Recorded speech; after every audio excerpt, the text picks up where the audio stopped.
শান্তি। সবাইকে নমস্কার। আজ আমরা একটি সমান নিয়ে নিজেকে স্থির করব। সমানটি হলো আমি বিশ্ব পরিবর্তক আত্মা, world changer soul.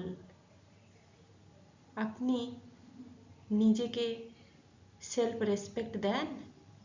Self respect, নিজেকে সেই জায়গাতে বসানো যেখানে সর্বোচ্চ সম্মানের জায়গা, সর্বোচ্চ প্রাপ্তির জায়গা পাওয়া যায়। তো আজকে আমাদের সদ্গুরু দাতা ঈশ্বর আমাদেরকে সেই স্থানে, আমাদেরকে সেই কর্তব্য দায়িত্ব দিয়েছেন যে তুমি বিশ্ব পরিবর্তন করতে পারো।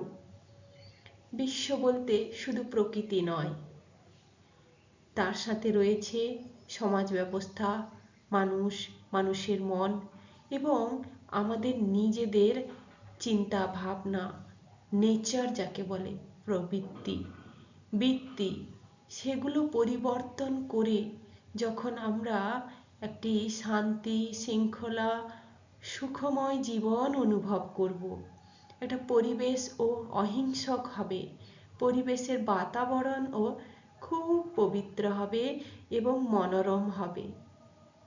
সেই রকম একটা পরিবর্তন আগামীতে আসছে। সেই পরিবর্তনে আমি কি অংশগ্রহণ করছি? তাই আজকে আমাদের সমান হলো আমি বিশ্ব পরিবর্তক আত্মা। এর জন্য কি কি করতে হবে, কিভাবে নিজেদেরকে স্থির করতে হবে, বা কি করলে আমি এই পরিবর্তনে অংশীদার হতে পারবো। একটি মহান কাজে নিজেকে ব্রতী করা, নিজেকে নিয়োগ করা কতটা পুণ্যের, কতটা আনন্দের, একবার ভাবুন তো। মুরলিতে বাবা বলছেন, তোমরা যখন বিশ্ব পরিবর্তক হয়েছ, তো বিশ্ব পরিবর্তনের প্রকৃতির এই 5 তত্ত্ব এসে যায়, অর্থাৎ পঞ্চভূতের কথা বলছেন। আর এই 5 তত্ত্বের সাথে সাথে পরিবার, সাথী, পরিজন, সম্বন্ধ সবাইকে পরিবর্তন করতে হবে। নিজেদেরকে প্রতিজ্ঞা করো, স্মরণ করো যে তুমি সেই সত্যযোগী দেবস্বরূপ আত্মা, তুমি সেই পবিত্রতার ফাউন্ডার। তোমার মধ্যে সেই সততা রয়েছে, পবিত্রতা রয়েছে, যার দ্বারা তুমি সকলের উপকার করতে পারো। তোমরা কি শুনতে পাচ্ছ না যারা চিৎকার করছে? তাদের কাছে গিয়ে তাদের সহযোগী হও, সেটাই সবচেয়ে বড় পুণ্যের কাজ।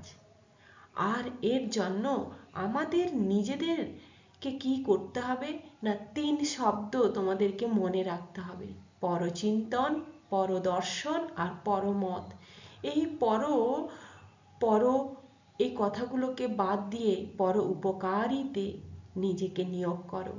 তাহলেই তুমি বিশ্বে সুখ শান্তি ছড়িয়ে দেওয়ার এক অখণ্ড মহাদানী হতে পারবে।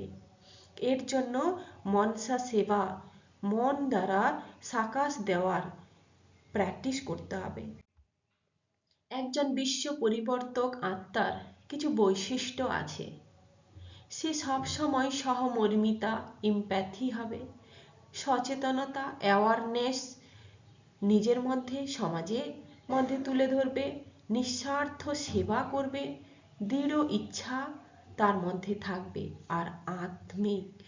আর আত্মসংযম আর আধ্যাত্মিক সংযোগের মাধ্যমে সে মন এবং তার পরিবেশ দুটোকেই সন্তুলন করে তুলবে। আমি আলো, আলো থেকেই নতুন পৃথিবীর সৃষ্টি। তাই নিজেকে ধ্যানে বসুন, প্রতিদিন চোখ বন্ধ করে নিজের মনের মধ্যে বলুন, আমি শান্ত স্বরূপ আত্মা, আমি সচেতন আত্মা, আমার চিন্তা আলো সৃষ্টি করে, আমার চেতনার মাধ্যমে বিশ্ব কল্যাণ হয়, আমি বিশ্ব পরিবর্তক আত্মা। সারা দিনে যতবার নিজেকে এটা বলবেন, ততবার আপনার স্মৃতিতে সেটা আসতে থাকবে। বিশ্ব পরিবর্তক আত্মার তিনটি লক্ষণও আমরা দেখব। স্বপরিবর্তনকে অগ্রাধিকার দেয়। আমি আগে নিজে থেকে পরিবর্তন হব না, তবেই তো লোককে পরিবর্তন করতে পারবো। চেতনা জাগ্রত করার আকুলতা থাকে, চেতনাকে জাগ্রত করে নিজের মধ্যে, অপরের মধ্যে, এবং সে বেশিরভাগ সময় সাইলেন্স, নীরবে থেকে শুধু মনের বৃত্তিটা পরিবর্তন করে, পরিবেশ বদলায়। আত্মা উপলব্ধি। নিজে যখন একটা ভালো কাজে নিজেকে নিয়োগ করবেন না, তখন নিজের যে চিন্ময় আত্মা, সে খুব সুন্দর অনুভূতি অর্জন করে।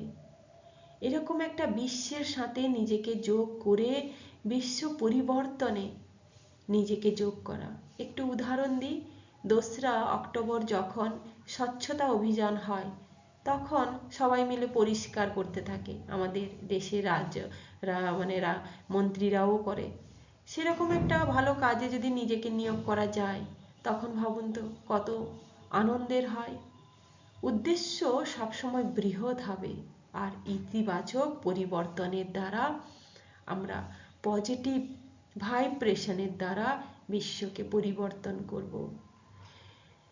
বিশ্ব পরিবর্তনের সাথে নিজেকে যোগ করে আমরাও বিশ্ব পরিবর্তক আত্মা এই সমানে সারাদিন সারাক্ষণ স্থির হয়ে সবার কল্যাণ করতে হবে। ওম শান্তি।